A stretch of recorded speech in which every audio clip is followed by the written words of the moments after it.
But there you have it, the world #2 and the world champion sitting back down for their 5-minute game of chess. Hikaru back with the white pieces. Gukesh looking to get a point on the board for Team India. Start White's clock. Signal has been given, the handshake is extended, and there you can see the time ticks down. No way. What? The For the F4? The bird's opening is going to be played by every single American in the next 2 years. Well, that's good for India in future versions of this event because it's typically not seen at these high levels for a reason. But I will say that, everyone would have thought that it was Hikaru giving preparation advice to Levy. No, the other way around. Gotham tells Hikaru what to play on move 1. Yeah, I'd put money on the fact that Levy was the one who convinced him to go for it. And C5, I like that Gukesh is immediately undermining that pawn structure. He's putting pressure on that D4 pawn. And after D takes C5, I have a feeling that the black queen might jump into A5. I mean, from my untrained eye, I love all the positions of white pieces generally, right? Again, I've got most of my minor pieces, barring that dark squared bishop, out on the board. I've got multiple pawns controlling central squares, so feels like a very stable position in which I've worked towards the principles of chess as I know it. And now, as Harjit mentioned, it's about Gukesh trying to find ways to undermine that principality that I've played through. Right, because White's whole setup was geared to stopping Black playing pawn to E5, and that's still not really available. But Black decided to strike with the other pawn. And this bishop now, instead of staring into a pawn, stares through its own knight into enemy territory. And I like Gukesh's play. Quickly develops that bishop. He can later try to strike in the center, but this pawn on F4, that's the problem, Dash, is that you often want to push it backwards to cover key squares that are currently vulnerable. And look at the Indian team. They're happy with Gukesh's position. They're happy with his time advantage. They're happy with the technical advantage that he has because the bishop on C1. The bishop on C1 is a bad piece right now. And we know that in chess, activity is very important. Black surely slightly happy with the position. Hikaru definitely wondering why he listened to Levy. Yeah, we need to get a shot of him darting back with glaring eyes towards Levy. What did you make me do? I mean, just a worse position for White. Even this last one, King H1, right? You're throwing your king in the corner. Don't have an attack. And B3 played. I mean, that is just a risky move because after knight takes knight, if the queen takes, there's a bishop staring through the diagonal. That's usually bad news for a queen. So after knight takes, maybe white take with the pawn. You give yourself an isolated queen pawn, an IQP. That's not good news at all. Let's go, Kuki. Let's go. There it is. This is the best position that any of the Indian players have had from the opening. Okay. So is that pawn our target? Is the game all about D4 right now? Yeah, that's a huge weakness, and Black's pieces are already ready to stare at it. I know there are some others in the way, but that's what, the legends of the game from the past, Capablancas, the Nimzoviches, learn your chess history, everybody. Some great names there. You want to blockade the square in front of an isolated pawn so the pawn can't push very easily. And here, tactically, it cannot push because after knight takes, there are problems down the diagonal here. So that's why Hikaru decides to push in the other way, and he's trying to go for an attack. But Harshit, I'm not really believing in it. I don't really believe it. I want to put pressure on the D4 pawn. Now, it looks very weak. Usually, the white bishop wants to go to B2, but now that the F pawn has moved, it kind of just feels like the dark squares are very weak in white's position right now. Gukesh has a time advantage, but he still needs to understand which pieces to exchange. We always talk about like what pieces are important and what pieces we want to trade. I think right now it would be nice to trade those knights off. Why not just take those knights off the board, play knight to E4, challenging that knight on C3. Great move. I think it's a really smart play there that you're suggesting because Black doesn't want to fall victim to an attack that does look a bit worrisome, opening up the F-file, but there's that rook, the castled rook, sitting and protecting the king. So if the knights come off the board, if this knight is not here, the bishop can then trade, and the black king will feel very safe where it stands. But here we have the clocks rather equalizing in this moment. Again, Gukesh probably recognizing that he is in an advantaged position. Dash, am I seeing these heart rates correctly? I mean, I'm going to believe the tech here. Hikaru's heart rate is very high. And he's got the red heart, which tells us that his stress levels are high. It's not just about the heart rate itself. It's also about the stress and anxiety that you're feeling. Goes for knight D5. He captures with the bishop. And I think I like this idea by Hikaru not giving up that knight on C3. Does It does feel like black should be slightly better though. He goes back bishop to 6, the pawn on d4 is hanging now. These top players, they love that bishop pair, and as Harshit just said at the end, that pawn on d4 is hanging. You'd love to push it, but not so fast. There's a knight loose behind that pawn. So I actually don't really see an easy way to defend the pawn. The good news for Hikaru is that if this queen ever leaves its starting square, the e7 pawn drops in return. So it's kind of like a fancy trade, but I think that Hikaru needs to prepare for that series of events, maybe by defending his knight first, which will be loose if d4 drops.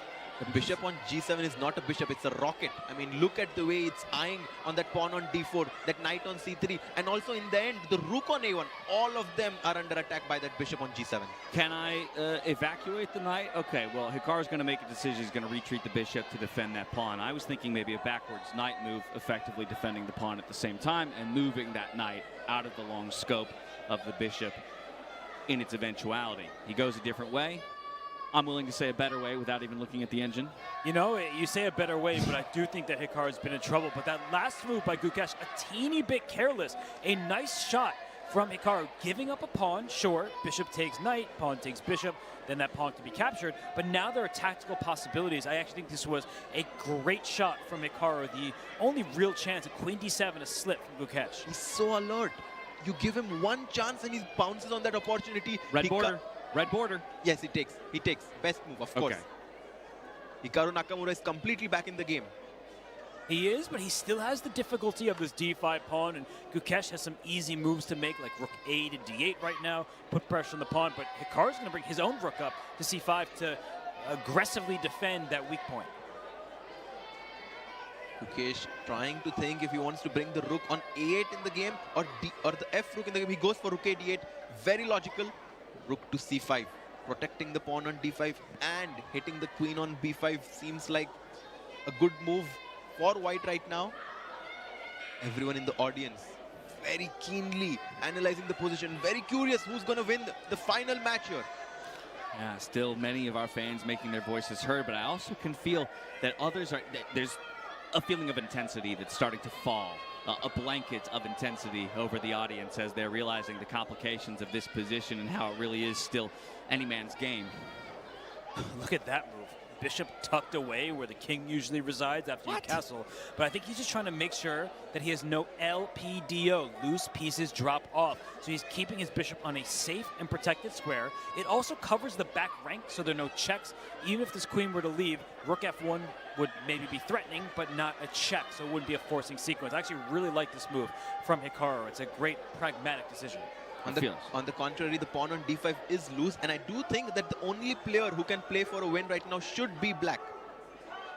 Definitely agreed with that. I mean, Gukesh is better. Rook c2. There's a bit of hesitation there from Hikaru, but he wants to defend this weak point, and he has successfully done just that. I think that Gukesh is going for the attack and the defense simultaneously. He wants to blockade that isolated pawn, but Hikaru is going to play around it. Queen c6 becomes kind of a threat. You want to create a pass pawn. If the queens get exchanged, that's very worrisome for black. Goes queen to c4. I like this idea of placing the bishop on d6 so that the pawn on d5 is a permanent weakness there. Rerouting of the queen here, nicely centralized. Now the rook will come over as well. I mean, all of the pieces for black are involved in the game. There is that bishop now tucked away, but of course now the rooks come off, and we're working with a queen and a bishop apiece. We've got 5 pawns apiece as well. And Gukesh is offering a queen trade. He believes that if the queens get traded, the pawn on d5 is going to be a weakness which the king might just come and take. He believes it. Do you believe it? I believe it, and that's why. But Hikaru Nakamura is like, no, no, no. I think it's a draw. I think it's a draw, and the computers agree with him. Hikaru found the only move there. We saw the red box appear, and he's doing the right thing. But look at the clock, Dash. They are both around 30 seconds. They're in lockstep with each other right now. Flagging is always an option. They do have 1 second increment at this point in the game when they're underneath 1 minute. And both of these guys are well practiced in time scrambles. I think Hikaru knows that this is equal. Gukesh thinks that he has practical chances. If this game ends in a draw, we go to shootout, which is 1 minute each. Let chess that shoot would out. be fun. A huge mistake. The bar. Whoa. It goes down all the way in black's favor. Whoa. Bishop d6 is coming. Gukesh is winning. Yes, he is. the bishop for white is in no man's land. Bishop d6 becomes the idea, trying to trade it off, and then the black king could step over. This is an attack on the pawn. I think you just defend it, and I don't think that white can stop the king from going over. Yeah, definitely something you guys will have to revisit in the analyst segment in terms of where that critical moment occurred and how it flipped in And bishop Gukesh's back favor. to d4. Oh, but he made a mistake. Gukesh has returned the favor to some extent because now it's back objectively to equal territory. This is the difficulty of the moment. Again, we've got the benefit of the engine. It feels easy to us, but they are working with 15 to 20 seconds apiece. They've got 1,000+ person audience making noise around them. This is a brand new environment for these players, even with how experienced they are in the professional chess world. And Gukesh is shaking his head there because now after a4, the pawn on a5 is on a dark square, which means that the white bishop can attack it now. Bishop b6, attacking that pawn, as I was just saying. Yeah, this was a decision you don't really enjoy from Gukesh's perspective. But both players, they're really low on the clock, and there could be a mistake here from either side. You have to be very careful not to drop a pawn or allow a trade that liquidates into a problematic endgame. 7 seconds for Hikaru. He has to make sure he doesn't lose on the clock. Oh, Whoa, we're going to get a race. And more pawns come off the board. Still equal material at this point, but there are no pawns sharing a file with their Hikaru's counterpoints clock. at this point. Hikaru's clock is very low. It's Gukesh who's moving with great speed and precision. Oh, he takes the pawn. Oh, and all the pieces have been traded. Bare kings on the board. It's They a draw. know. They know, and it's a draw. There's not enough material to deliver a